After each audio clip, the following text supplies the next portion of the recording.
एक कंबल की कीमत, माँ की आखिरी सर्दी। ये कहानी सिर्फ एक माँ की नहीं, हर उस माँ की है जिसने अपने बच्चों के लिए अपना जीवन खपा दिया, मगर बदले में बुढ़ापे में वो सम्मान और ममता नहीं मिली जिसकी वो हकदार थी। ये कहानी आपको झकझोर देगी, आपकी आत्मा को छू लेगी और शायद आपको ये सोचने पर मजबूर कर देगी कि क्या हम वाकई इंसानियत के लायक हैं। कहानी की शुरुआत सर्दियों की कड़कती ठंडी रात थी। उत्तर भारत के एक छोटे से कस्बे शांतिपुर में एक पुराना घर था जिसकी दीवारें समय के साथ साथ झड़ चुकी थी। उस घर के पिछवाड़े वाले कमरे में एक बूढ़ी महिला श्यामा देवी अपनी टूटी फूटी चारपाई पर सिमटी पड़ी थी।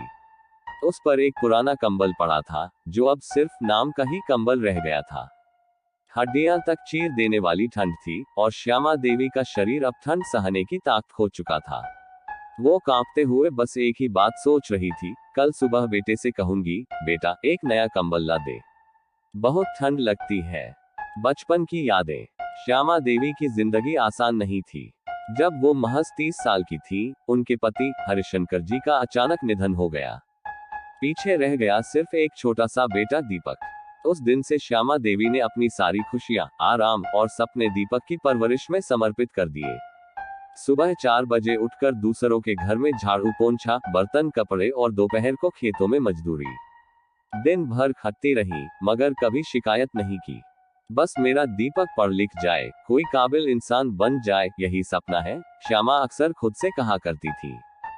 समय बदला, मगर भावनाएं नहीं। समय के साथ दीपक बड़ा हुआ। माँ की मेहनत रंग लाई। वह शहर की एक बड़ी कंपनी में नौकरी पाने में सफल हुआ। माँ का सीना गर्व से चौड़ा हो गया। फिर दीपक की शादी हुई, बहू आई, नाम था सुमन। शुरू में सब कुछ ठीक था, मगर धीरे धीरे समय की रफ्तार कुछ और ही रंग दिखाने लगी। बहू अब अपने मायके के रंग में ढल चुकी थी। माँ को पुराने ख्यालों वाली कहकर अलग थलग कर दिया गया। बेटा दीपक, जो कभी माँ के बिना एक कदम नहीं चलता था, अब सुमन के इशारों पर चलने लगा। माँ का कोना। घर के सबसे कोने में बने एक छोटे से कमरे को श्यामा देवी का कमरा कहकर छोड़ दिया गया था। उसी में एक पुरानी चारपाई, एक फटा कंबल और कुछ टिन के डिब्बे जिनमें श्यामा अपना राशन रखती थी। माँ कभी शिकायत नहीं करती थी। उसकी आत्मा अब भी बेटे और पोते के लिए दुआ करती रहती थी। सर्दी की वो रात, ठंड की एक रात जब तापमान बहुत नीचे गिर गया, श्यामा देवी की हड्डियां जैसे चटकने लगी। उन्होंने कांपते हुए बमुश्किल खुद को समेटते हुए सोचा, कल सुबह बेटा आएगा तो कहूंगी, बस एक कंबल ला दे, ज्यादा कुछ नहीं।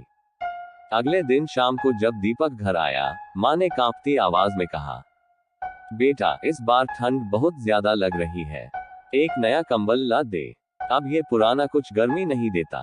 दीपक ने झल्लाते हुए कहा, माँ, इस महीने राशन, स्कूल की फीस और सुमन के लिए शॉल का खर्चा हो गया है। तुम्हें तो बाहर जाना नहीं पड़ता, जैसे तैसे निकाल लो, अगले साल ला दूंगा। श्यामा देवी चुप हो गईं। उन्होंने नजरों को झुका लिया और उसी फटे कंबल में खुद को ढंक लिया। अगली सुबह दरवाजा खटखटाने पर जब कोई जवाब नहीं मिला तो बहू ने दीपक को बुलाया।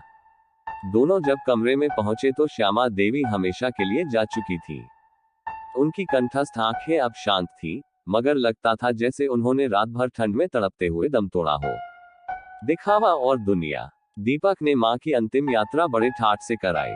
एक सुंदर अर्थी, महंगे कपड़े और यहाँ तक कि उसी शॉल से माँ को ढक दिया, जो बहू के लिए लाना था। पड़ोसियों ने कहा, क्या बेटा है, धन्य हो तुम दीपक, हर माँ को ऐसा बेटा मिले। मगर कोई नहीं जानता था कि उस शॉल का गर्माहट माँ की सांसों तक नहीं पहुंच पाए। माँ मरते दम तक बस एक कंबल चाहती थी, जो उसे नहीं मिला। माँ की आत्मा की पीड़ा। कहा जाता है कि मृत्यु के बाद आत्मा को शांति तभी मिलती है जब उसे जीवन में प्यार, सम्मान और तृप्ति मिली हो। मगर श्यामा देवी की आत्मा तड़प रही थी सिर्फ एक कंबल के लिए। समापन और संदेश।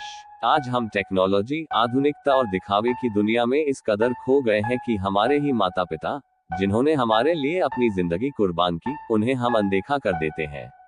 बुजुर्गों की जरूरतें बड़ी नहीं होती, उन्हें बस थोड़ा सा सम्मान, प्यार और इंसानियत चाहिए। अगर ये कहानी आपके दिल को छू गई हो, तो इसे अपने दोस्तों, रिश्तेदारों और हर उस इंसान तक पहुंचाइए जो शायद अनजाने में ही अपने माता पिता की अनदेखी कर रहा हो।